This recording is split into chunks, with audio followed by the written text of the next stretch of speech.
Hi, welcome to Yoga Therapy, the Alchemy of Healing. My name is Marie Pampanin. I am your host. Please make sure to hit the subscribe button if you enjoy the information that we're sharing. Thank you so much for your support. Hi, Jessica. Hi, Marie. I just get so excited when I get to see everybody. So excuse the hey. Excited too. I miss everybody. Yeah. Well, thank you for coming on today. I really appreciate you being here, and I'm loving your background. I'm just like, starry, um, just lighting you up. Yeah. So, my first question for you, so everybody can kind of get a feel for you, is well, one, who are you? And two, what brought you to yoga therapy?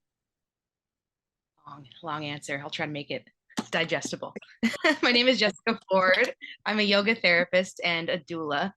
And what brought me to yoga therapy is just random happenstance. 2019, well, I'd done yoga in the past, but in 2019, my friend invited me to go to India. She was like, I'm going to do a yoga teacher training. Do you want to come? I was like, uh, yeah, maybe. That sounds interesting. I don't do enough yoga. Like I know a couple downward facing dog and all that, but I took the chance and I went. My company was merging with another company and I was like, okay, I'm going to do it. I'm going to go to India for 2 months. And that was where everything really took off. Um, got my yoga teacher training, initial ones done. And while I was there, I learned what yoga therapy was. And I was like, holy smokes, like that is the two things that I love the most. Therapy, of course, the mental health world, which is what my background is largely in, and now this new approach of yoga coming into it. So I found Maryland University of Integrative Health while I was there, saw what the qualifications were. I was like, okay, I'm going to do that. I'm going to become a yoga teacher. I'm going to go into this. And I worked until I was able to do that program. So that's what really brought me into the yoga therapy space. Awesome. So, I know a little bit about your background before coming to yoga therapy. Would you like to share a little bit about that? Yeah, so mostly I've worked in crisis intervention from like a social work standpoint. My bachelor's is in psychology, and after I graduated with my bachelor's, I worked primarily in inpatient psychiatric hospitals, children, adults, older adults um, with serious psychiatric crises. And then from Mhm. there, I moved on to delivering transcranial magnetic stimulations for depression and anxiety. And then I started this job that I'm in now in crisis intervention, case management. Nice. Mhm.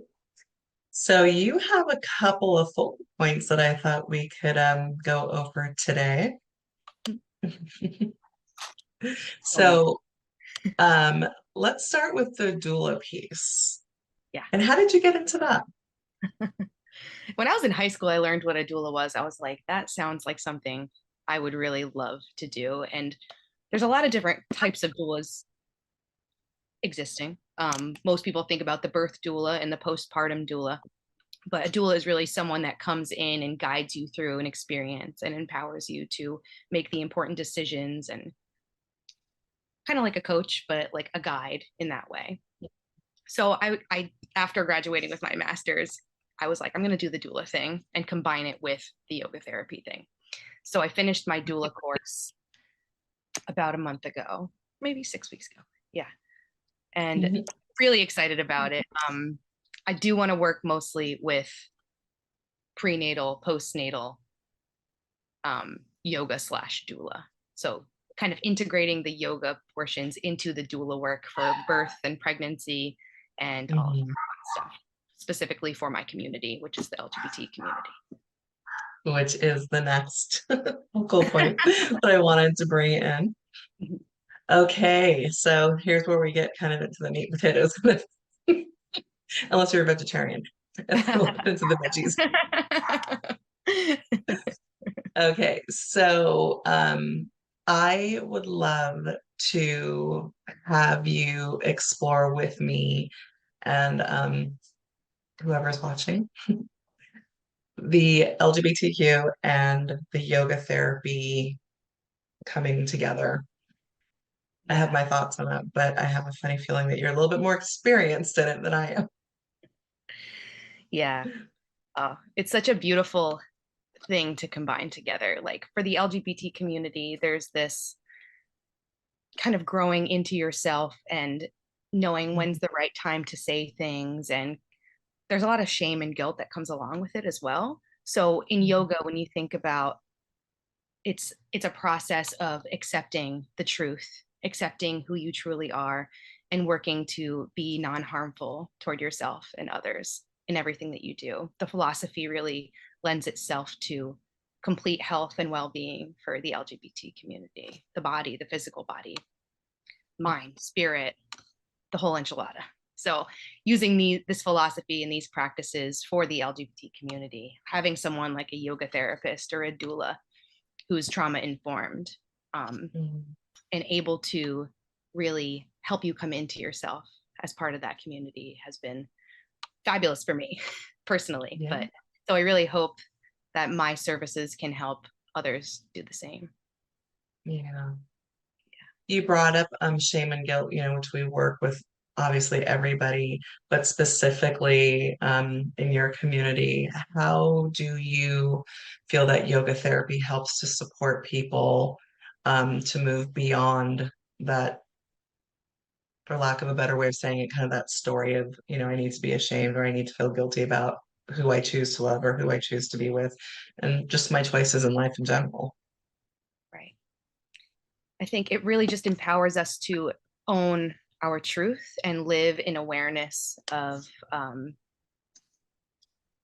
how we have these stories in our mind of this is wrong, this is right, this is what other people think, this is what my society thinks. So it's really coming into awareness of those different things that are going on within the mind and learning to Yeah. come into a full appreciation of the real truth of the situation. It's that really Right. living the philosophy of yoga rather than just stretching and doing asanas, just Mhm. using it all for the sake of the philosophical point of ahimsa, non-harm, Yeah. all the yamas and niyamas, Yes. And being very authentic, Yeah, I imagine. And I mean, for most people in general, it is very hard to sometimes choose to live a life of authenticity if you feel like other people are going to be in judgment of it. So, what are some of the tools that you might use in a yoga therapy session, or if you're doing a small group, that might assist in helping people to possibly come into a more authentic self of or state of mind and body and spirituality? whole thing. Yeah. I like to use like self-inquiry practices, like exploring.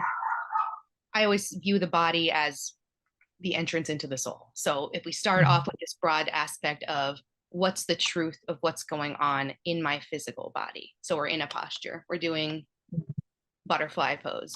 We explore what the different muscle groups feel, what the environment feels like around us, just coming into a point of full awareness of what's going on in their experience, and then moving on then to the more internal and subtle aspects of mental health, the thoughts that we're having, the energetic sensations that are present. Mhm. I love doing self-inquiry practices because it's really inviting you to be present with yourself and come into full genuine understanding of yourself so that in turn you can be authentic and you can feel free to express who you truly are and what you truly need, if that makes sense. What do you think sets apart yoga therapy?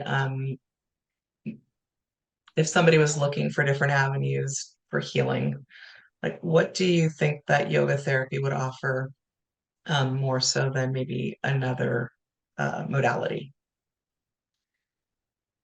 Like I said, I love the full philosophy. I feel like there's really clear steps through the 8 limbs of yoga and through the different restraints and disciplines that we follow. Just a path into living out who you truly are. There's focus on the body, there's focus on the mind, there's focus on the spirit and the different subtle energies and all of that, energy levels, what may have you. There's really ways to address everything from whatever view you might have. So no matter Mhm. where you come from, no matter what your religious background, these principles can be applied no matter who you are, where you are. So I think So the for so, logical point is really yeah. So for somebody who doesn't know what the eight limbs of yoga are, do you have a way to easily make that digestible? sure. Yeah. The first two limbs are the yamas and niyamas. The yamas are those first ethical restraints that we hold toward others and toward society. So non-harming, non-stealing, truthfulness, non-attachment, and restraint. And then the niyamas are self-disciplines that you take in toward yourself. So purity or cleanliness. There is santosha, contentment. Just saying it like in the terms. Tapas, which Yeah. is self-discipline. Ishvara pranidhana, which is surrendering to the divine. And I'm missing one. Self-discipline. Is that the one that I missed? I'm trying to think back because I think there was two that were out of order, Yeah, yeah, I definitely said them out of order. which is totally fine. And we did do a whole little session on Jessica B Yeah, and just be. Amanda Birch. Yeah, Yeah. we all, we did one together, which was really it was a great. I loved it. Um, and so I personally love the niyamas and the yamas. Just yeah, that self-reflective piece and really understanding why we follow these guidelines, and to know that, and one of the things we brought up is that the guidelines don't have to be rigid because we ourselves are not rigid. We flow, we move, we change, we transform, and we need to be really aware of that. Mhm. So, okay, so I And I talked about the yamas and the niyamas. love Okay, the what yamas else is there? and I just feel like those are the most important parts of the practice in the way that they apply to every typical yoga practice that you think of. So when we're doing Mhm, asanas, postures, we're applying those 10 principles to doing postures or breathing techniques or meditation. Those initial mhm. two limbs kind of just guide our practice, and they also can guide our life if we apply them to our everyday life off the mat. And the Yeah. next limbs, of course, are the asana, the postures, the Mhm. pranayama, and then the three pratyahara, which is sense withdrawal. Um, and the final three are the meditative. So the focus, sustained attention, and bliss integration. So Yeah. all of these together, just working through.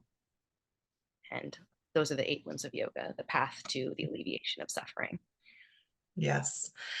So you brought up pranayama. So for those of us, that know what it is, we're like, oh yeah, pranayama. But for those people who may not know, it's breath practices, which are beautiful when it comes to self-regulation. And I think it's probably one of the things that is really getting out there. I think in the Western medical model, like there's a lot more people starting to understand the importance of breath work and why we do breath work and the research behind it. So, do you use a lot of breath work in your practices? I feel like most of my work is based on pranayama or energy control, you Yeah. might want to call it. Yeah. It's just really a way to get in touch with what are my emotions, what's my physical state. It's that in between space of the nervous system that responds to both physical and mental. So when you come Yeah. together in that space of pranayama, energy control, you're able to do those different practices to kind of guide where you want to go. If you're breathing too fast or your inhales are too long, you want to kind of bring that back into the balance because the nervous system Right. is based on the inhales and exhales. So definitely one of my favorite tools to use. Yeah. Um, you brought up spirituality, and I thought it might be kind of fun to unpack this a little bit and explore because having a lot of friends that are in your community. and in my community. Um, Religion and spirituality, um, I think have had a huge effect on people. Um, and I don't know that all people realize that there is a difference between spirituality and a difference between religion, Yeah. and that religion doesn't necessarily have to be a bad thing, nor does spirituality have to be an off the you know, board thing because, it might connect to God, Right. right? Right. So, would you like to kind of help unpack that a bit? Sure. Yeah, I have an interesting background with religion and spirituality. I would not consider myself religious right now, but I would consider myself very spiritual. Um, when I went for my first bachelor's degree, it was in youth ministry, and I was very heavily involved in the Christian church. Um, I was not out as a lesbian back then. Um, my church would have absolutely not allowed me to participate in the things I was participating in. So, number one, yoga has helped me come really into a full accepting of myself, and I really love the spiritual aspects of it. But as a practitioner, knowing that the trauma that the LGBT community has gone through a lot with Mhm. religion and family of origin, it's important to keep that in mind if anybody's working with that community. But with spirituality, there's just so many different routes you can take. I would consider my own spiritual path to lead of like the word yoga, connection, union. Everything is connected. We're all part of the universe. We're all atoms and molecules of the same earth, what have you. So Yeah. I just love to view everything from the spiritual standpoint of everything being connected, dust to dust, all of that. Mhm. Um, and there's so many different ways that you can explore spirituality through yoga. It can be as simple as meditating on your certain values that you may have, doing mudras that symbolize that value and bringing more of that into yourself to be spiritually connected in that way. And one of the eight limbs of yoga is samadhi. So that bliss of being fully immersed in those qualities is something that I've been working a lot toward. Just being really in tune spiritually with the things that I believe and the things that I feel very connected to. So there's just a lot of different things a lot of different Yeah. directions you can go. It could be a full devotion to your God. It could be a full devotion to service or karma yoga. It could be Mhm. to be a good mother. That can be your spiritual path and really connect to those values that would bring you along that path, if that makes sense. There's a lot of different No, ways to that's, be spiritual, but spirituality to me is connection to the important things, to what your values are. I think that's a really wonderful way of putting it. And then there's the other piece of it where people, don't want to necessarily practice yoga because they do believe that there's this religious piece that, invades their own religious belief system. Mhm. And, you know, going back to what you said, there is a piece of, yeah, we do have our practices and our the things that we do around our devotional practices, but it doesn't mean that we can't hold a space for somebody else's religious practices or even our own religious practices, which Absolutely. is, I think, kind of an interesting thing. I just listened to somebody who's about to come out with a movie. He's a somebody who came from China, and I wish I could remember the name of the movie, but one of the things that he said was that the more you study science, the more you start to believe in God. And then, he really kind of put out there, like there's something greater than us, right? And I think that part of this idea of union in yoga is understanding that we are part of a greater picture, you know, and to explore that and to know. I love that you said dust to dust because it's right there. People, Right. you know, and we are, pretty much of the earth. Right. Right. Yeah. Absolutely. So having that broader vision I think is really important. So, yeah. Um, so right now, you are working in the mental health field. Correct. Okay. Yes. Still there. Okay. So what are you doing?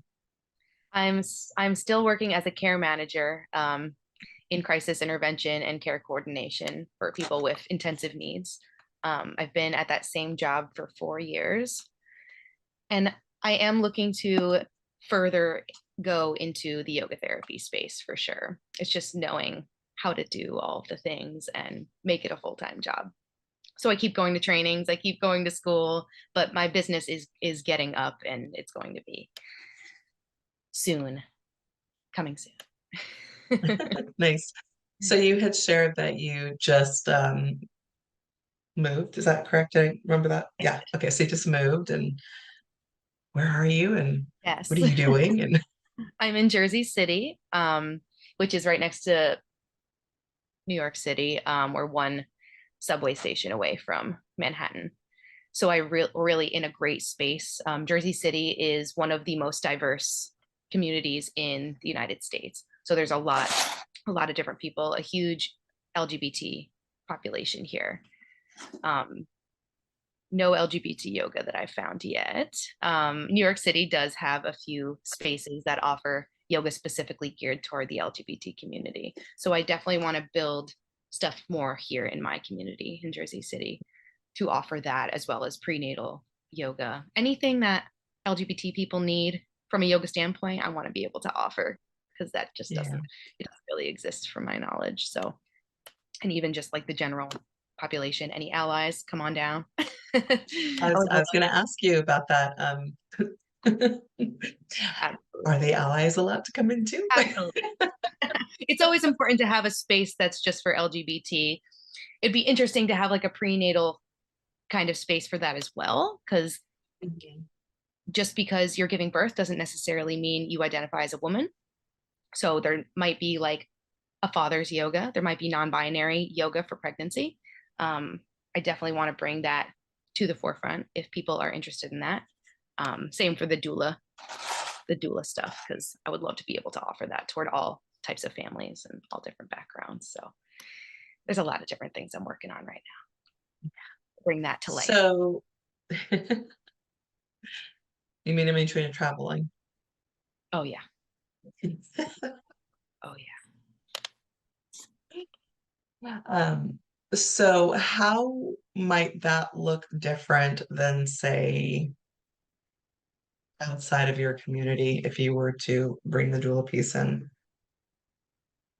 Like what skills would you use to support your community versus what I might use in my community, Sure. even Yeah. though, you know, I know there's some shared stuff that's going on, Always. but Of course. specifically, so for the person who's going, well, what? Like, how can you help me? Right. I feel like the trauma informed piece is really big. Come from the mental health field. So we all know it's very important to know that most people have been through some sort of trauma. And then to add on top of that, being a part of the LGBT community as a lesbian in a lesbian relationship, to have that solidarity Mhm. with people that are also part of the community is important. A sense of safety is there that might not be present for other people. And when I was in my doula program, the organization is very focused on Black maternal health, because very disproportionate maternal death and complications happen because of being in the Black community. So they say that Black doulas help the LGBT, no, sorry, Black doulas serving Black mothers and parents lead to better outcomes. So if you're served by a Black OBGYN, you're likely to have better outcomes than if you're served by someone who's not of your race. So I kind of think of it the same way in that Mhm. I'm able to like advocate for the LGBT community because I am part of that community. And so that's kind of my viewpoint on, I feel like I'm best serving my own community. If that makes sense. Yeah. And I think there's an important piece in that because, I think in the big picture, even though we know that we're all part of everything together, there is a piece of healing that comes along, I think, emotionally in our developmental stage of knowing that we belong somewhere, that we have a community, that we can still be part of a greater community, but have the support that we need from people who have an understanding of some of the same traumas that, we've grown up with. Right, right. Does that sound Absolutely. about right? Yeah. Like just the sense of belonging and safety in that space is really precious and sacred.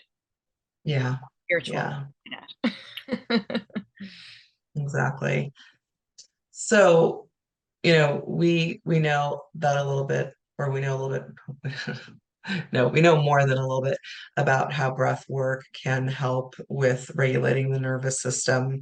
We've talked a little bit about the ethical principles of, the yamas and the niyamas. Um, what about postures? How do you see postures helping people in terms of maybe overcoming some of their own struggles? Oh yeah, so many different ways. Um, the body is an interesting thing in the LGBT community based on whether you're LGBTQ. Mhm. Um, postures can be a difficult thing for the LGBT community that I've worked with so far. I very briefly worked at an intensive outpatient program, primarily serving the LGBT community.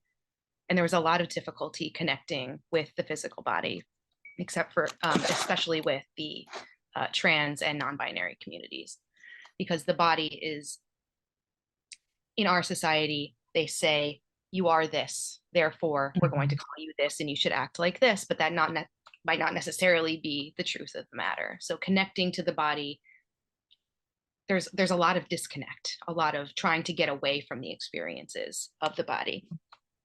So I feel like in a very gentle and trauma informed way, the postures can bring us into embracing the physical body and maybe coming to terms with what changes need to be made based on your identity, based on who you know yourself to be.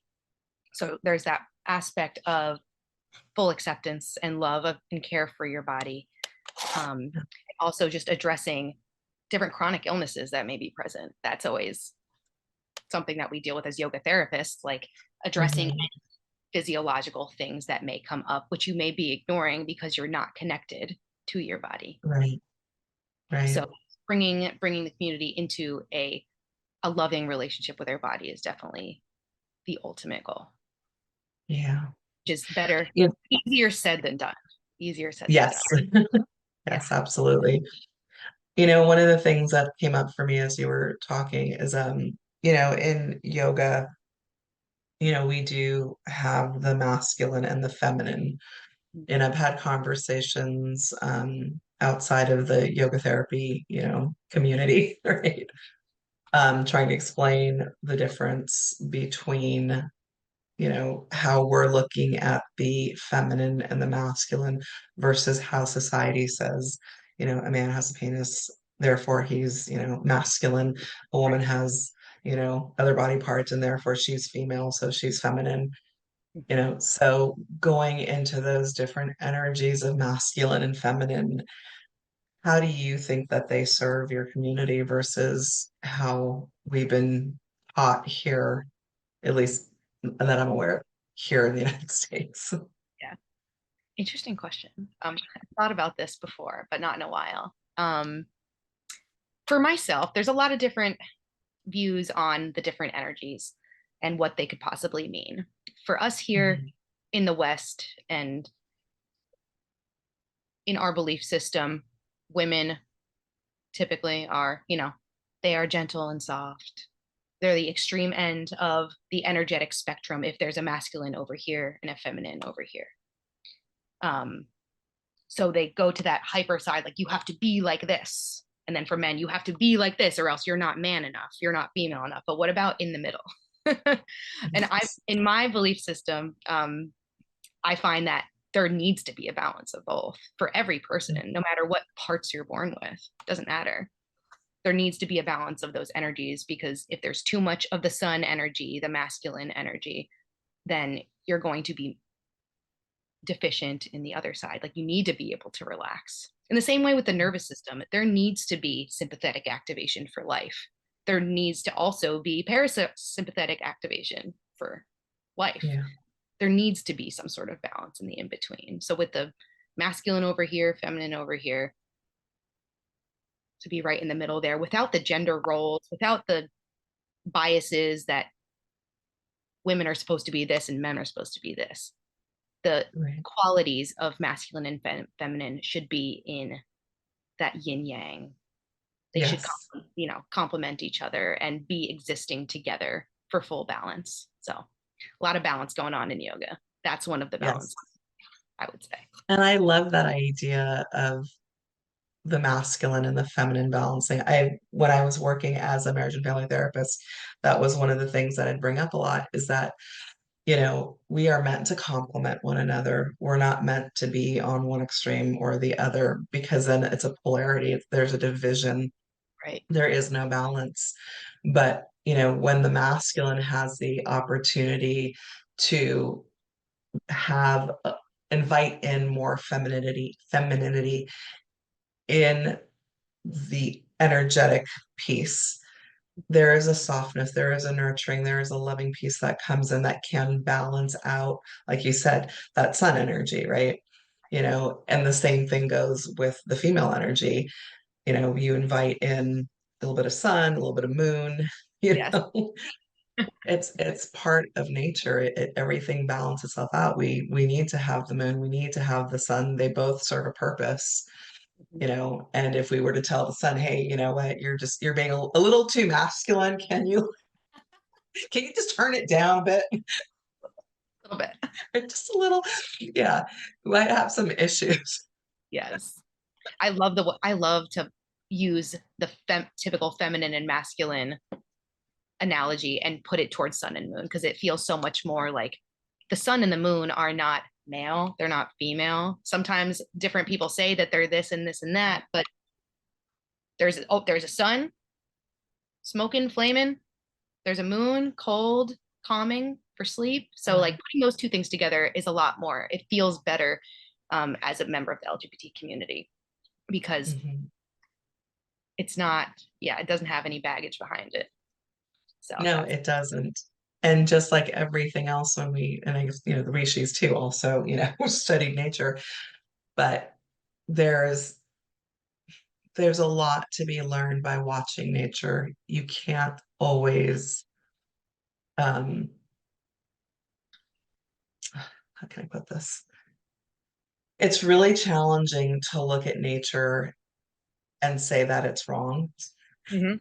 Right, or it needs to change, or it right, needs to be different, right. right? It just is. It just is.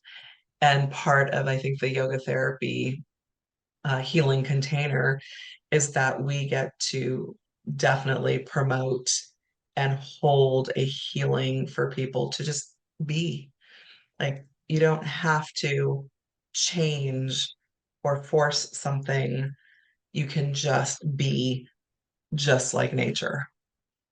Absolutely. And sometimes it rains. Right now, it is absolutely downpouring. I didn't even know it was going to rain today. But sometimes in life, it rains. Sometimes it's super sunny. The sun goes down, the moon comes up. I don't know how astrology works, but astronomy, whatever. You know what I mean? But like, there's a lot of different seasons. And in the space of yoga therapy, we get to invite people to live within the moments that they're experiencing and respect the moments as they come. Because like I don't Absolutely. like the dualities of, this is good, this is bad, because it's everything Yeah. just is. And we get to invite people to embrace things as they are rather than how they should be or how they think they want it to be. Just coming into that space of acceptance and being able to pause and exist in the present is so precious. Yeah, exactly. And I love that earlier in our interview, you were talking about the yamas and the niyamas, because so much of realizing who we are and how to be kind to ourselves and obviously others, but to really understand the idea of non-stealing, self-contentment, bliss. Like they all obviously intertwine into this little dance with one another, but it's a reminder that we need to always be looking for balance, and balance does not come in the form of division. Absolutely. So, Absolutely. Beautiful. yeah. So, with you moving into this new space and looking to hopefully bring in your own little space, how do you envision that? Been thinking about that a lot. I've started all my, business stuff of the LLC is done and the website's coming into place, but I think I'm just going to go out to places and start offering things. We have an LGBT community center pretty close to me. I could walk there, bike there. Um, Yesterday I was like, I'm just going to go there. I'm just going to show up and be like, I'm a yoga therapist. Would you like a class? you know, Yeah. um, there's a lot of different places I could do that around here. So I think that'll be my first offering, or also going on to Jersey City Moms, a group that I'm on, and saying, Mhm. does anybody want a class? Does anyone want to do prenatal yoga in the park? So I think that it'll just be like a word of mouth, going places, checking out different yoga spaces that are already here and seeing if they need anything specific. Yeah, just kind of jumping in and seeing where I land. Nice.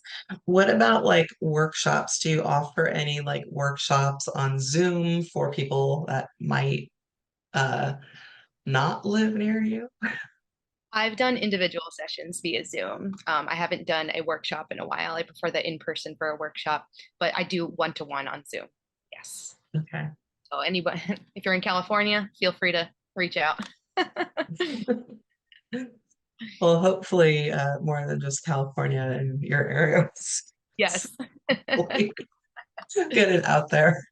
absolutely. Yeah, I'm really excited to start the work. I just need to take the leap and put Yeah. my. So you said you already do some work on Zoom. So what would somebody that's completely new to yoga therapy, doesn't know thing one about yoga therapy, right? What might they expect to see, experience with you? Okay, so with me, beginners are great. Everybody's different. Everybody's different. You're going to come in and we're going to do something that you can do that's suited to what your needs are. I typically start off with reviewing the five different areas of being. So our energetic, physical, mental, emotional, and spiritual. And from there, we do a couple assessments. We go into making some goals, and I answer any questions, and then we go into a practice. And the practice is going to be catered to what you're presenting with. So if you're coming in and you're pregnant and you have lower back pain, we're going to do some musculoskeletal assessments to see what might be going on. With your doctor's approval, of course, and then the other parts as well. So any mental health concerns you might have, any stress, um, things like that, anything energetically, if you have low energy, high energy, we're going to match the yoga practices to what you're feeling that day and how you're presenting. So half the time we're talking therapy, half of the time we're doing yoga. It's very individualized for when we work together. So if something doesn't work, you're free to not do it. You're free to tell me. Or I'm just trying to create something that really applies to your life and to meet your own goals. Yeah. So, you talked a little bit about, the musculoskeletal assessment. Um, if somebody, say, does have a little bit of barrier against trying to move in their body, what might you also suggest to them? Concretely, I would kind of see where they are and like the stages of change. Like if they are not open to doing any musculoskeletal assessment, or bringing any attention to the body. I might start with breathing. Maybe that's more accessible because it is in the body, but it's not necessarily Mhm. the physical aspect of it, like paying attention to your fingers and toes. And then from there, just like gently going with the flow of what they want. Because if I'm working with someone who can't walk, for example, I'm not going to have them stand up and try to do any asana. So I wouldn't want to bring someone to something that's not accessible to them, because that might make you turn off completely. And I've had that before. So if you don't want to do something, if something doesn't work for you, I don't want to push you into that space. But I'm also going to challenge you to, in your own time, in your own way, do what's comfortable for your body. Yeah. And that's where that trauma informed practice comes in. So we're not here to make anybody do anything, but to Right. rather explore and come into your own goals and decisions to what best serves you. And so I Like love that. even Love explore the that. feelings around that. What comes up when I suggest you get Yeah. into warrior two? What comes up? Yeah. If you tell me you don't want to do that, I'm going to invite you on your own to explore what feelings are behind that. Yeah, exactly. So we've talked a little bit about, how you do use breath work. What about some of the mindful practices? Would you offer up mindful practices and what might that look like? Love some mindfulness. I keep going to school. Mindfulness-based stress reduction is something I did recently. Oh my gosh, I love mindful meditation. Mindful meditation is wonderful. One of the meditations I've been really focused on recently is pratyahara backwards. So like when you're withdrawing from the senses, first starting off with really focusing on the present moment. So it goes from this mindful experience of I'm listening to the raindrops, the cloth against my skin, the feeling of my own breathing, and then gently guiding in to be on the internal. So turning off that external and then coming into what's going on within. I love mindful practices like that because you're kind of experiencing the full, you're doing the sense withdrawal thing like pratyahara, but you're also accepting the present moment as it is. And that's what's most accessible. You walk into a yoga class, all these noises are going on. There's an ambulance going by at the same time. I was at a yoga class in New York City yesterday. So that's what was happening. Somebody was doing construction out there. So before the class started, I had to like appreciate what was going on out there because I was never going to come into a meditative state if I didn't acknowledge the fact that that truck's going by, there's someone screaming outside, like there's a door slamming somewhere else. So I've been doing a lot of that kind of meditation where appreciating what is and then slowly guiding in. Nice. A little mindful practice. And you brought up mudras earlier. Oh yeah. Been doing a lot of mudras lately. I never thought I would. But when I started working at the intensive outpatient program, I started doing them in every single class. Every Oh, single wow. class. Yeah. There was a curriculum that we followed, but I made my own yoga class, yoga therapy class based on that. And so every time there was a certain intention, I would bring a mudra that had to do with that intention. So if it was just awareness, I would do the gesture of awareness, Chinmaya mudra, and do a little kind of mindful meditation in that way. But just like bringing that to people is really accessible as a coping skill, I'd say, because when you're focusing on a certain thing, you're more likely to experience it when you're bringing it into the outside world. So if we're focusing on grounding and relieving anxiety, if we're doing a mudra that like apana mudra, releasing down, um, Mhm. it can help us come to that space on the outside as well. So just immersing yourself and connecting to those concepts. What would you suggest to somebody, or how would you bring awareness to mudras to somebody who's like, well, why would I want to do this? Why are we doing this? So the way I would explain, I would get that question a lot in the groups. Like I've explained it a couple different ways, but from a Westerner me understanding, it's an energetic, um, like pointing the thumbs and the fingers this way is an energetic, allowing the energy to flow in a certain way. So when we're doing something like Apana Mudra, we're directing the energy downward. I don't know the mechanics of mudras extensively, but I do know that all the mudras have an intention and they can help with different things that you're experiencing. So if you're using this as a meditation tool, you're bringing that into yourself. If you need more awareness, we're going to do Chinmaya Mudra. If you need more grounding or more release, we would do something like Apana Mudra. So just putting your hands somewhere as a tool. My hands can't stop moving. I typically can't stop moving. So anything I can do is good. Yeah. The same thing, like Um, just looking over here, I have like a stone. So if you're using like any sort of tactile thing, it helps you remain in whatever that intention may be. So if this is green and I'm focusing on my heart chakra and balancing that, holding this brings me more into connection with that concept, if that makes sense. yeah.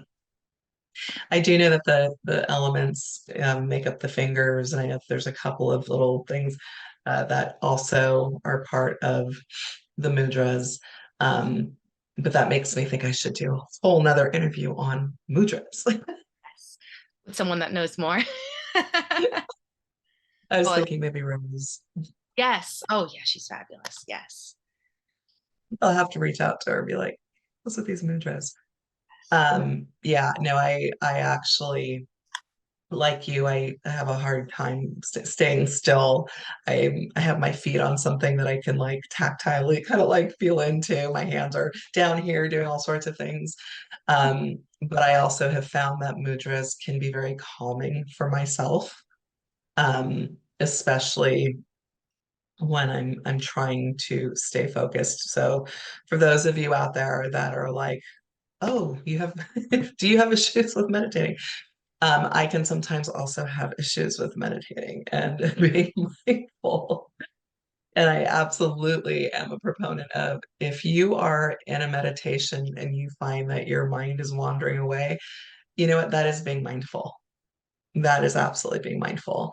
And every little thing that we do, that we are making a conscious effort, a conscious choice, that is being mindful. So, Oh, I love that. yeah. Yeah. Cool. I'm giving credit where credit is due. It's a small little piece of credit. Love it. Um, so here's a question for you. What if somebody is, heterosexual and they come across this and they're like, I really like that Jessica Ford. She's cool. I want to work with her. Are you also open to working outside of your community? Of course. Yes, absolutely. Come on down. That's nice to know. Is there anything that you would like to share? No. Yeah. I actually thought of a question right as I was asking that. It was like, um, going back to this idea of, if you don't mind, like going a few more minutes here, going back into this idea of spirituality, because part of what we do when we're working as yoga therapists is we're looking at all the koshas, and, for somebody who has undergone a lot of trauma, from being different, right? Especially in a setting like you yourself experienced, how do you invite that last piece of spirituality and without having too much of a negative impact on somebody? That's probably kind of a heavy little question there, but Yeah. For the Anandamaya kosha, I do like to just bring in like a sense of awe, as we know. Mhm. Just asking about what inspires you, what what brings you a sense of astonishment, awe, and then also a sense of meaning and purpose, because all of those can be absolutely non-denominational. If your purpose in life is to be a yoga teacher, then that's your purpose. There's no religiosity that needs to be. or even inviting someone to create their own vision statement for their life. That can be another way of like really honing in on the values and the spiritual connections that they may have to a higher power like love, a higher power like Yeah. compassion. So just, yeah, exploring that in that kind of way has been helpful for me. And myself as well. Yes. We love beauty and awe, as we would say in New Jersey. Yes. Awe. Oh, yeah. Well, thank you so much for joining us today. And I really appreciate, all the wisdom that you brought into this interview. And I hope that you do find a space to share all of this wisdom. I look forward to sharing this with anybody who's willing to watch it. I have a funny feeling that there's a few people that I know that will be very much interested in seeing it from not my perspective, but speaking perspective. I'm pretty sure they're tired of me talking about it anyway, but Never. yeah. Well, I hope that you'll be willing to come back and join Yes, us again. I would. Yes, absolutely. I'll prepare a Great. practice next time and we could dive in. Yeah, that'd be awesome. So thank you again for joining us. I do have your information. It will be in the show notes, but if you can just tell us really quick, where can you be found, just in case somebody's driving and listening?